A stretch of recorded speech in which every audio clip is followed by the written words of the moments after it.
Hello, class, and welcome to our presentation, The Teachings of the Bhagavad Gita.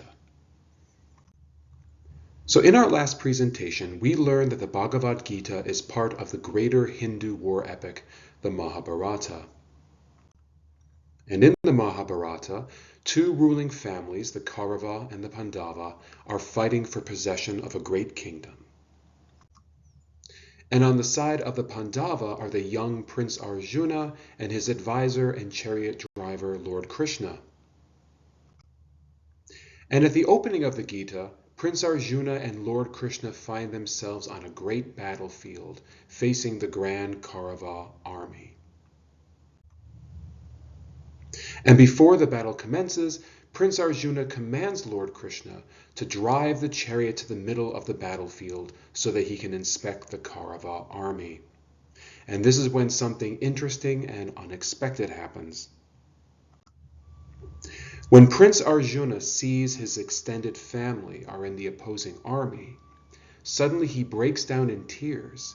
He refuses to fight, and he laments about the evils of war. So in the words of Arjuna himself from the Bhagavad Gita, "O Krishna, seeing my kinsmen ready to fight, my limbs fail and my mouth becomes dry. The bow slips from my hand and my skin intensely burns. What pleasure shall we find in killing our cousin brothers?"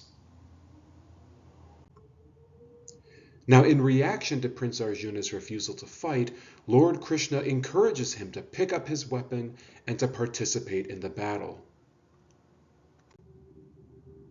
But when Prince Arjuna releases his bow to the ground and continues to refuse to fight, Lord Krishna is said to have smiled at him, and he uses moral and theological arguments to justify why Arjuna should participate in the war.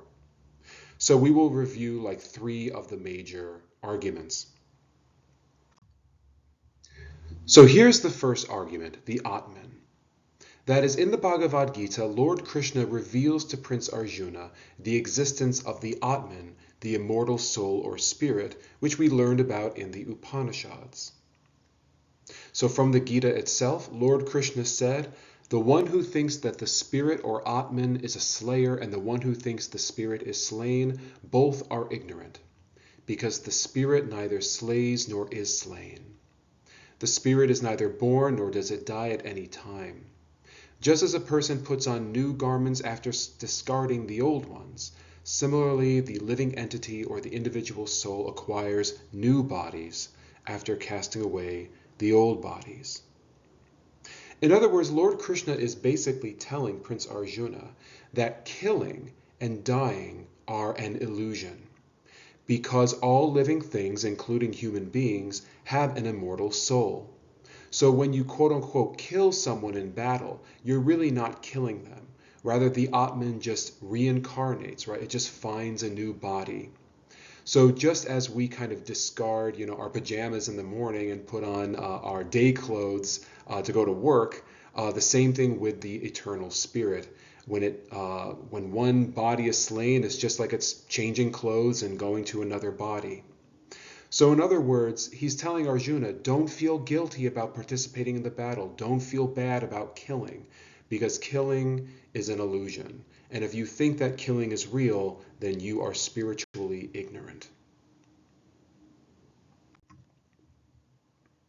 The second reason, Lord Krishna tells Prince Arjuna that the Mahabharata war is a righteous war, as he is fighting an evil kingdom.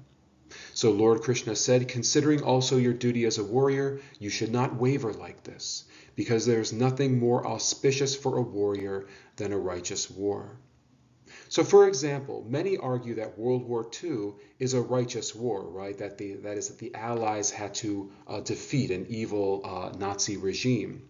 So I guess you can say that the same logic is being used here. Lord Krishna is saying to Arjuna, get up and fight, because this is a just war. This is a righteous war.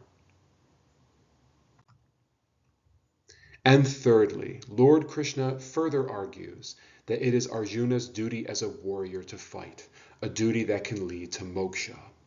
That is, remember, Arjuna is a Kshatriya, he is a warrior, he is part of the noble caste, and it is his duty to fight in battle.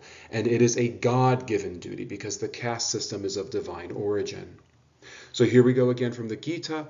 Lord Krishna said, "Do your duty to the best of your ability, O Arjuna, with your mind attached to the Lord, abandoning worry and selfish attachments to the results, and remaining calm in both success and failure.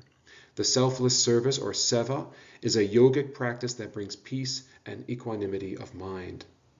Now we're going to learn more about this in the next lecture on the yogas, but just be aware that at this point, participating in the battle and Arjuna doing his duty as a Kshatriya, a member of the Kshatriya caste, that it is regarded as a gateway to salvation, a gateway to moksha. Now, in chapter 4 of the Bhagavad Gita, Lord Krishna reveals his true identity. He is not merely a military advisor and chariot driver. He is an avatar, or an earthly manifestation of Vishnu, the Supreme Being. So, Lord Krishna teaches Arjuna that as Vishnu, he descends as avatars to restore dharma or righteousness to the world. So, as is stated in the Bhagavad Gita, whenever there is a decline in dharma or righteousness and a predominance of adharma, unrighteousness, O Arjuna, then I manifest myself. I appear from time to time for protecting the good, for transforming the wicked, and for establishing world order.